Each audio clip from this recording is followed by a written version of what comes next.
Benvinguts a un nou episodi del podcast de Cos de Festa. Iniciem la secció de notícies sobre música festera amb el recordatori de que el pròxim 21 d'abril tindran lloc les festes de moros i cristians de Banyeres de Mariola. També volem destacar que, des del dia 8, han començat les entradetes al coll, on podreu gaudir de grans interpretacions de música festera al carrer. A més, el dia 18 d'abril podrem gaudir del concert de música festera per a dolçaina i percussió a l'espai Àgora d'Alcoi. Per últim, mencionar que el dia 24 d'abril s'inicia la trilogia festera Alcoi, sent el 24 el Dia dels Músics, del qual volem destacar la direcció de l'himne de festes de la localitat per part de José María Baixa Torres. En aquesta ocasió, ens hem traslladat a la seu de l'agrupació musical Serpis d'Alcoi per entrevistar a Débora Nadal. S'inicia en els seus estudis musicals amb el flautí i posteriorment amb la flauta a la Unió Musical d'Ibi als 7 anys. En 2003 entra a la banda, convertint-se en membre i en 2009 s'estrena com a compositora en la seva primera obra, una marxa cristiana anomenada Camí al mar, per a la comparsa Cides en les festes de moros i cristians d'Ibi. Un any després, crea la seva segona marxa cristiana per a aquesta comparsa, amb el nom d'Antebellum. Decideix continuar els seus estudis de flauta i en 2013 ingressa al Conservatori Professional de Música Joan Cantó d'Alcoi i, des de l'any 2016 aproximadament, és membre de l'Orquestra Simfònica Alcoiana i col·laboradora en l'agrupació musical Serpis d'Alcoi. En 2018 acaba els seus estudis professionals de flauta i entra a estudiar composició al Conservatori Superior de Música Òscar Esplà d'Alacant. En 2023 es gradua en composició i en 2024 en el Màster d'Investigació Musical. Ha dirigit la banda del Conservatori Superior d'Alacant en diverses ocasions. També, com a directora convidada, l'agrupació musical Serpis en l'estrena de la seva obra L'arrencada de les dones. Finalment, cal destacar diverses estrenes junt amb la Unió Musical d'Ibi, amb la banda municipal d'Alacant. Per exemple, Al Hamra, Ten Park i, per últim, el seu pas doble 1823, dedicada a la seva banda, la Unió Musical d'Ibi, pel seu 200 aniversari.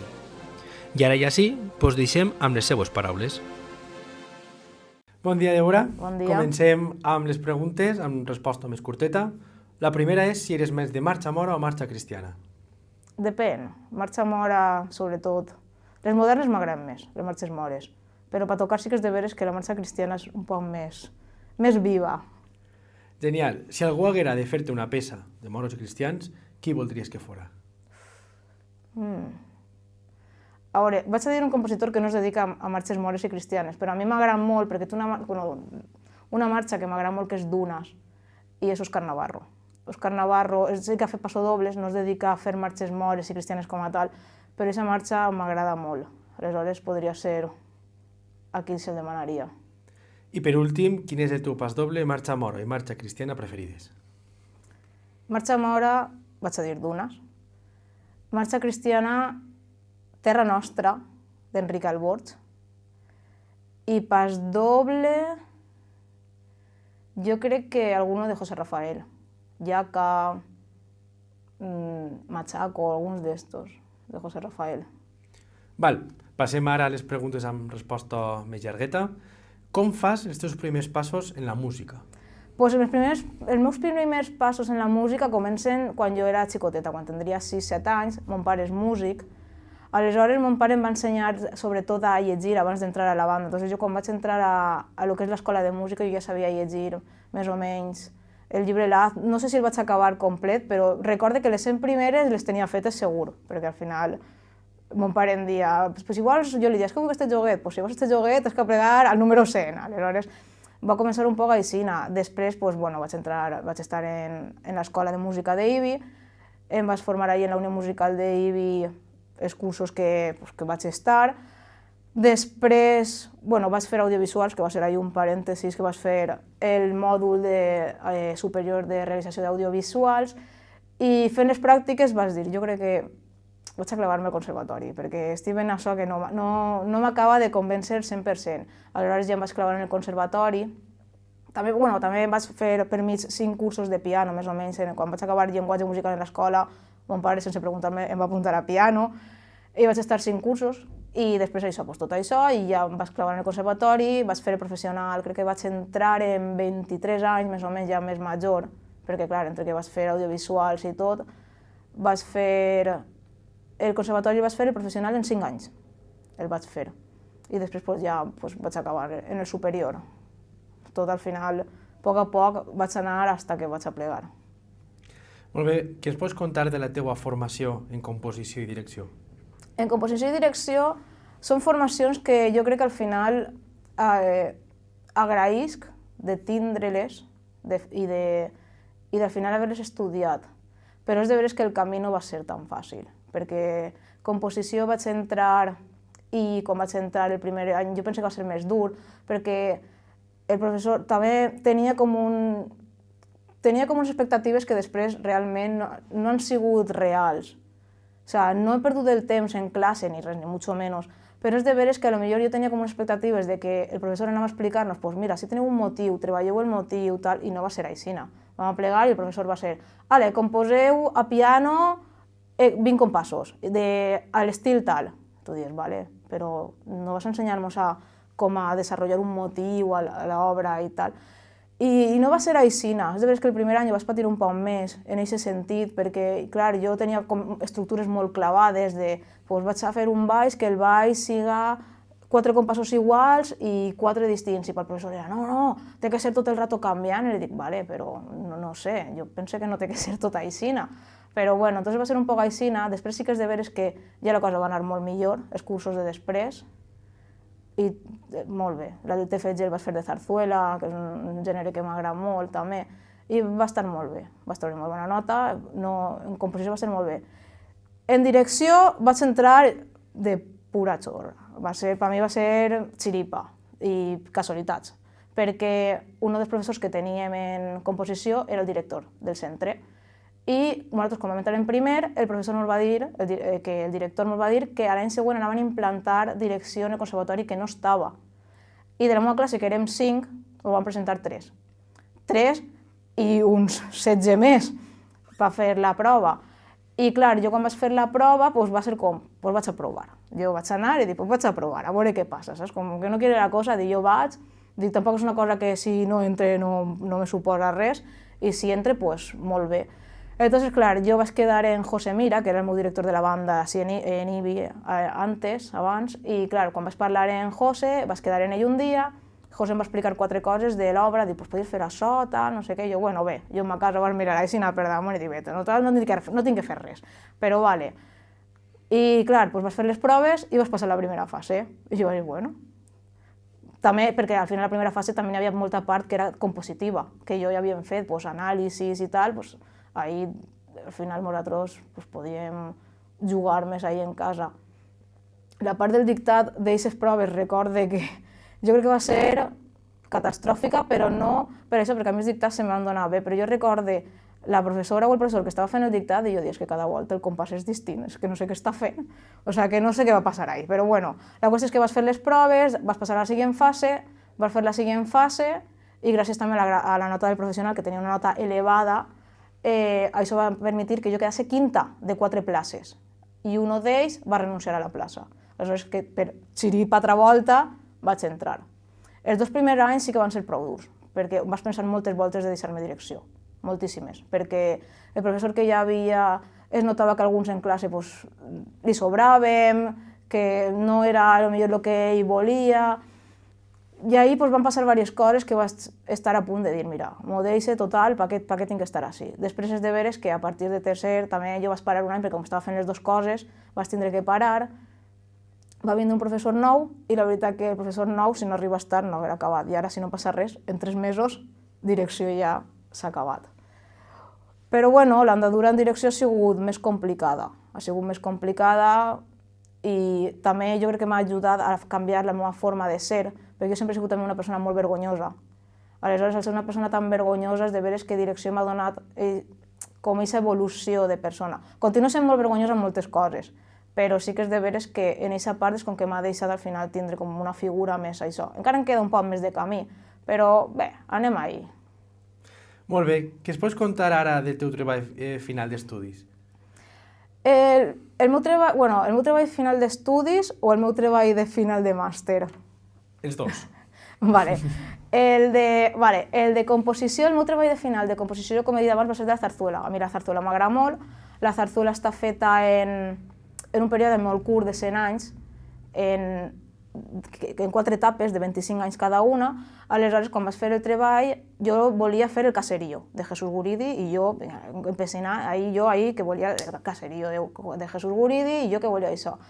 I el professor, un dels professors que va vindre nou de música contemporània damunt, li vaig dir, l'estiu ese, antes de fer el TFG, li vaig dir, Juan, jo es vull a tu de tutor. I em dia, vale, no hi ha ningú problema. I dic, bueno, jo es vull a tu de tutor, no em facis ninguna pirula, es vull a tu de tutor. Vale. I quan vaig estar parlant amb ell em dia, i per què no proves en pegar-li una altra volta? I jo dia, pues no sé. Dic, no sé. Perquè, clar, jo volia fer una obertura, però, clar, tenia que buscar una obertura, l'obertura que jo volia, no volia clavar cantants per mig, perquè si no n'hi havia que composar per a cantants, era més temps, n'hi havia que informar-se més, i és com que això ho vaig un poc com apartar. Una volta vaig fer això, ja vam decidir vam agarrar 4 obertures de les 4 etapes, i de cada etapa vaig agarrar, al final, inventar no inventem res, perquè està tot inventat.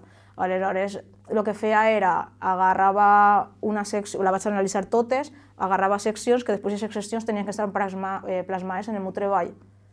No exactament iguals, perquè al final no, però jo tenia que dir, jo trec d'això, d'ací. I això va ser un poc el treball de la zarzuela.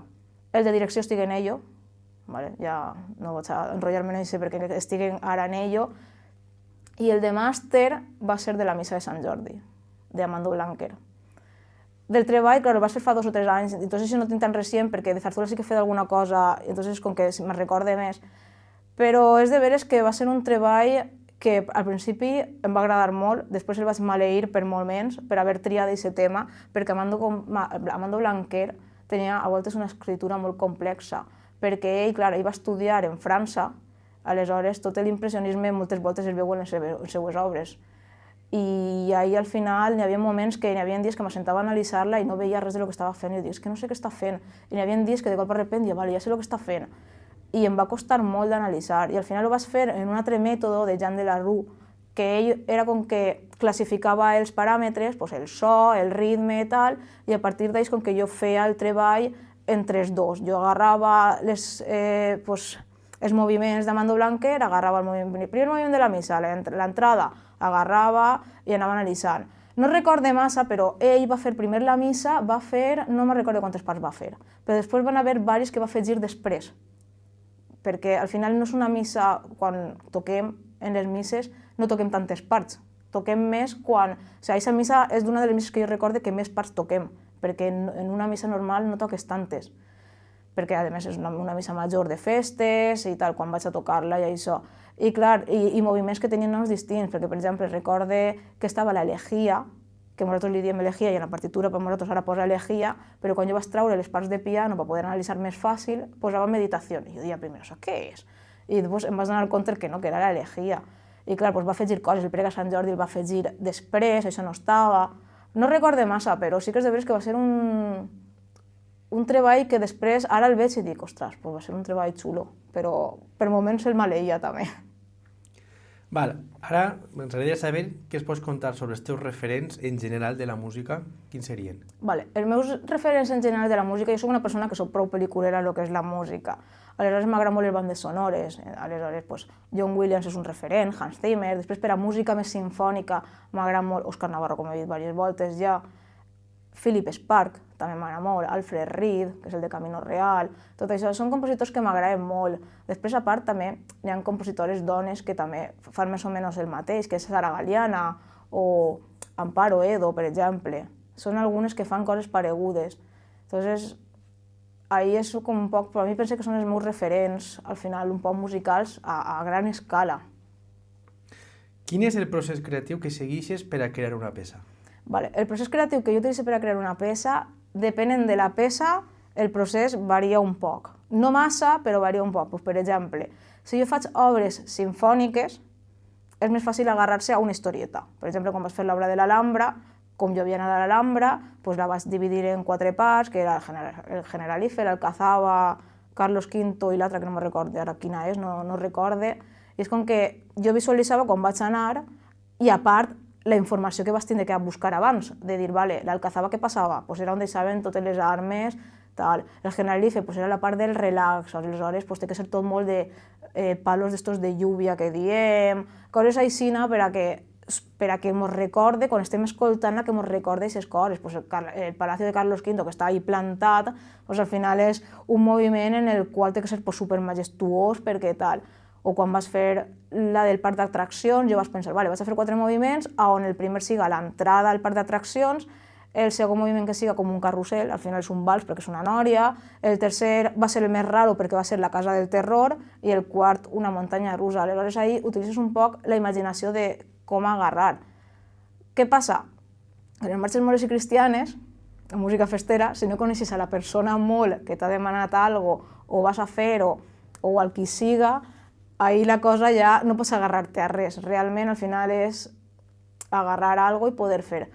En les dos sí que és de veres que utilitzen moltes voltes. En la música sinfònica no tant, perquè a voltes, en aquest cas, quan són coses separades, no tal.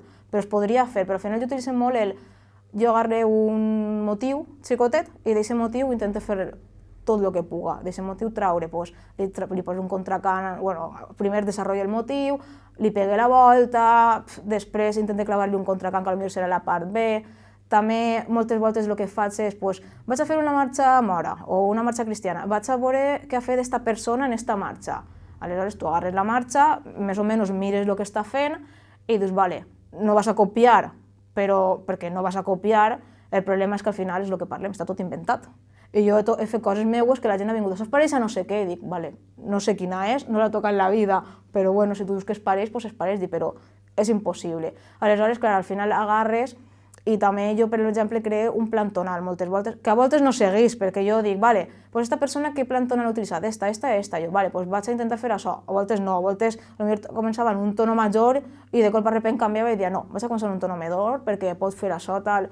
I a voltes el plan tonal que he fet, pues, pel camí va canviant, perquè al final, per qualsevol cosa, això. I jo també, jo crec que invertís massa temps a voltes. Jo sé que els compositors d'avui en dia no inverteixen tant de temps en composar, perquè sé que s'assenten, fan i tot les vale. Però jo, per exemple, no tant. És com que m'assente, miro la melodia, la retoque, ja començo pues, ahí, a delirar un poc en les melodies i tot. Val, passem ara a un altre tema. Ens agradaria saber, segons la teva opinió, com és la situació de la dona dins del panorama de composició de música festera i en la part de direcció. Vale, la dona ja, en general, antes ja d'entrar a la música festera de direcció, ja és complicat.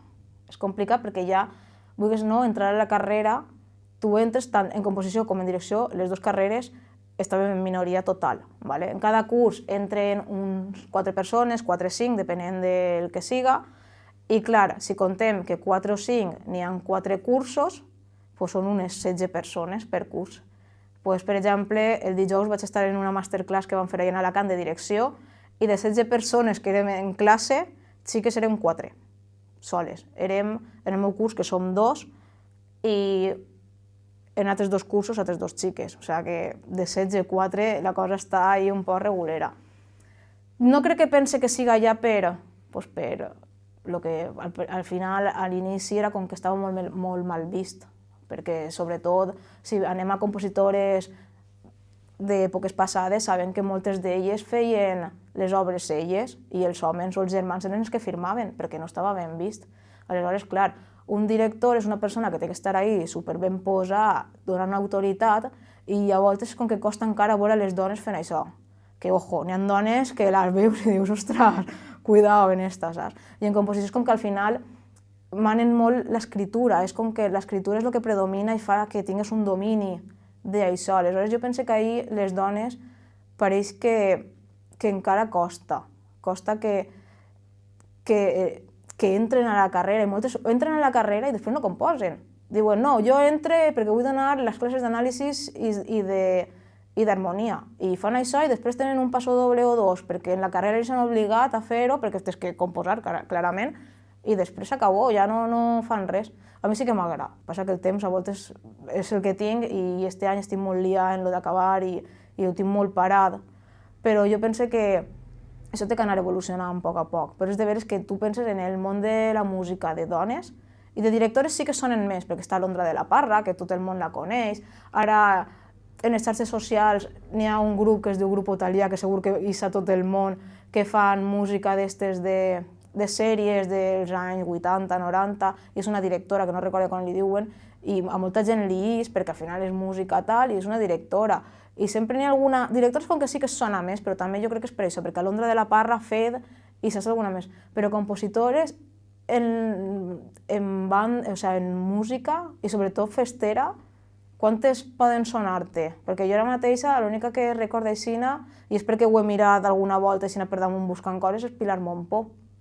Després, que té alguna cosa, que té algun passo doble, té algun marxes mores, però realment, si pensem, no mos ve ningú al cap que faci música festera. I ara, com es podria animar a més dones a fer el pas i endinsar-se en el món de la composició de música festera? Pues simplement és animar-les, vull dir, és dir-los, ensenyar-los un poc la història de lo que ha passat, intentar que hi hagi més, veure que al final hi hauria que igualar-se un poc més, que, no sé, és que és complicat, perquè també és de veres que el prototip de dona tampoc és tan usual que vulguin composar. És com que volen més tocar. Jo em dedico a tocar l'instrument i s'acabó, i és complicat. Però moltes sí que és de veres que després ho veuen, entonces n'hi ha que intentar animar-les d'alguna forma, que ara mateix no se m'ocorreix, però d'alguna forma n'hi hauria que pensar-ho i estudiar-ho bé, a veure si la cosa fluís un poc millor. Molt bé. Ara, què es pots contar de la teua banda actual, la Unió Musical d'Ibi? Bueno, pues la meva banda actual, que és la Unió Musical d'Ibi, és una banda bicentenària. Vam fer en el 2023, vam fer 200 anys, ara ja portem 203, no està mal.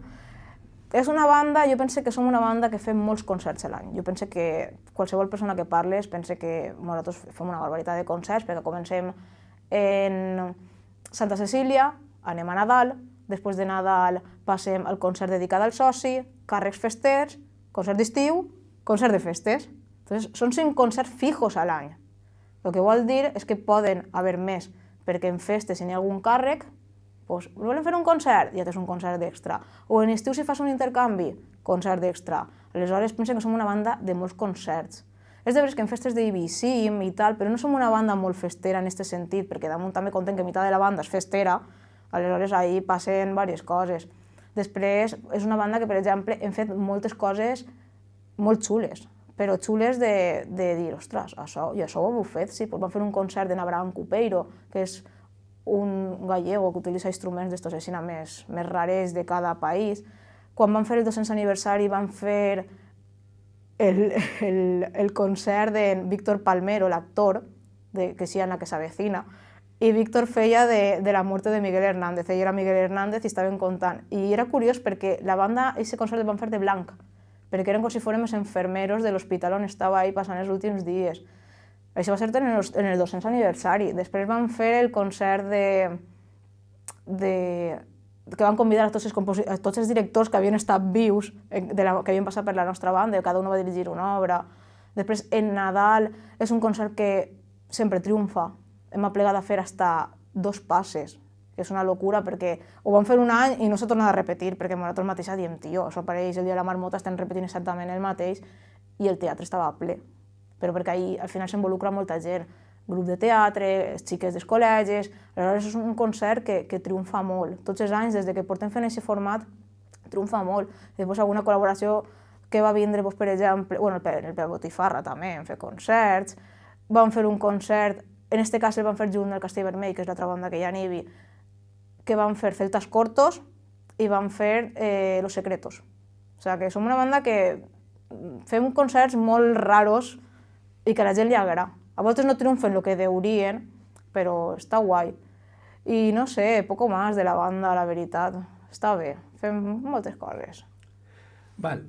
Què es pots contar ara del teu pas doble 1823 i com va sorgir aquesta idea? Vale, pues el pas doble de 1823, lògicament, és dedicada a la meva banda, a la Unió Musical d'Ibi, perquè, com he dit abans, en 2023 vam fer 200 anys. Aleshores, clar, jo quan se me va ocurrir la idea, perquè vam fer moltes coses, a part del que he contat abans, també vam fer un concert de Nelada. Aquest concert de Nelada vas pensar que millor puesto que per estrenar un pas doble. Aleshores jo vaig parlar en un amic, simplement. Jo a l'amic li vaig dir, mira, se m'ha ocorrit això. Ja que jo ho vaig xivar en seguida, perquè jo no havia dit res, i el meu director, que era José, va vindre i em va dir, està fent un pas doble, no? I dic, sí. I jo, com saps això? Si jo no he dit res. Aleshores vaig fer el pas doble, el va ser un poc com he dit, vaig agarrar un motiu, a partir d'aquest motiu el vaig explotar a màxim el motiu conforme podia, i la idea va sorgir un poc així, entonces el pasodoble a mi m'agrada molt com va quedar al final. És un dels que era un dels que vaig tardar molt en fer, perquè feia una idea musical, m'agradava molt la idea musical, i de colp a repent, el dia següent m'assentava i deia, no, vaig a canviar això. Al dia següent, altra volta, i clar, al final, de lo que va començar sent aixina, va començar d'una altra forma.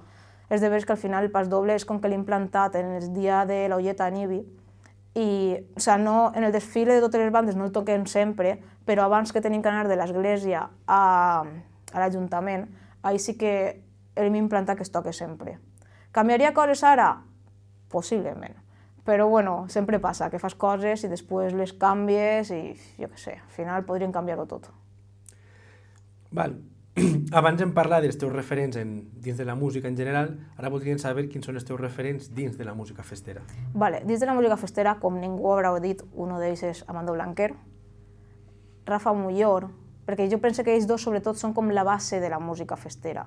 És de veres que a mi m'agrada molt més la música festera, més actual que la més clàssica, que ells al final són més clàssics, però és de veres que ells són els que ens fan un poc la base als demés. Aleshores és això, però després, per exemple, Enric Albons m'agrada molt, José Rafael m'agrada molt també, vull dir, perquè és música més pel·liculera, que dic jo, està molt xula, però és com més aixina. I no sé, és que podria dir mils, podria anar canviant, o sigui, cada dia podria dir una cosa. Què és per a tu la música festera? La música festera jo crec que es pot dir que és tradició, és festa i és família, pense. Perquè tradició al final és perquè és una tradició que hem fet des d'anys i que continuarà, i no crec que això mai vagi a borrar-se. O sigui, ho veig molt difícil. És festa perquè al final la gent, sobretot les filades o les comparses en Ibi, es manegen perquè pleguen festes. És com que, per exemple, en Alcoi és com dius, vale, abril són festes. Passa el mes d'abril i dius, vale, el curs escolar està acabant-se. En canvi, en Ibi és al revés. És com que apleguen festes d'Ibi i dius, l'estiu s'ha acabat. Aleshores, com que són com les dues festes que jo més tinc, que són les que més manegen. I després penso que és família perquè passes molt de temps amb molta gent aquests dies, moltíssima. O sigui, per exemple, clar, nosaltres en Ibi és perquè no toquem tant, però per exemple, quan vinc a Alcoi a la banda, a l'agrupació, per exemple, passem molt de dies en les entraetes, en els dinars, en no sé què, i al final són amics teus que podrien dir-se que són família. I en els festers passa exactament igual. Passen tant de temps junts, aquests dies, que al final dius, pues és com mi segona família. I sobretot els festers que és de veres que mesos abans de festes és quan comencen a juntar-se per fer dinars. Aleshores és un poc com una família. Molt bé, com preveus el futur de la música festera? Incert. El veig incert, perquè pense que la música festera és com que està evolucionant i cada volta les coses són més complexes, que a voltes dius, quan més complex, n'hi ha que tenir cuidado, perquè, per exemple, comencen més dissonàncies, més notes, aleshores això que passa, que es crea una línia molt fina de l'espectador, que n'hi ha alguns que diuen és una mierda o no, que realment no és una mierda o no, perquè cada un té la seva opinió i és me gusta o no me gusta, realment. El que passa que la gent és una mierda o no, saps? Vull dir. Què passa? Que aquesta línia molt fina pot crear diversos dubtes. Però també què passa? Per què també pense que és incert? Perquè jo crec que el compositor anirem a un costat i deixarà d'existir. O sigui, no és que deixi d'existir, és que hi haurà compositors que no tindran ni idea i composaran el que els donarà la gana, perquè ara mateix tenim una IA que fa meravilles. Aleshores, conforme vaig evolucionant la IA, cada volta la música festera, a lo mejor el compositor farà quiero que me hagas esto, pero esta melodía y que haga piruetas, y ahora quiero que hagas esto, pero las piruetas al revés. Vull dir, és que farem el que ens doni la gana, i jo penso que al final cada volta estudiarem menys, perquè sobretot les parts que són més artístiques, les manuals clarament no, però les artístiques jo crec que això és molt incert, jo ahí no sé què pot passar. Val. El nostre anterior convidat, Álvaro Gómez, director de l'agrupació musical d'Ontinyent, va preguntar què introduiries en l'acte de l'entrada de bandes, que ja de per si és una desfilada bonica i organitzada, però què faries per a millorar-la encara més? Aquest acte és complicat millorar-lo encara més, perquè pense que està prou ben fet. Jo l'únic que milloraria, pense, per exemple, vaig a pensar en aquest moment en Alcoi, perquè en Ibi sí que és de veres que, per exemple, les bandes sí que ixen en el segon fort. En Alcoi no, perquè n'hi ha moltes bandes, ixen en el primer fort, i jo que he estat algun any de jurat, és com que no es dona temps a veure què està passant, és com que passen i passen i passen, i dic, pues és que no m'he enterat de res. Sobretot és que hem estat baix, perquè n'hi ha altres que estan en l'Ajuntament i això sí que els dona temps a millor escoltar alguna més, però és que estem baix, és com que agarren i se piren. Aleshores, potser així introduir, podríem introduir que la primera banda que isca podria estrenar cada any un paso doble, per dir alguna cosa, o estrenar-lo o que facin uno i que siga sempre el mateix tots els anys. A modo himno, igual que està l'himne que aplegues a la plaça i fas l'himne, doncs potser algo així. Molt bé, i ja per acabar, ara és el teu torn. Què li preguntaries al nostre següent convidat sense saber qui serà? Vale. El següent convidat vaig a donar-li 3 compositors. Amando Blanquer, Gonzalo Barrachina i Camilo Pérez Laporta.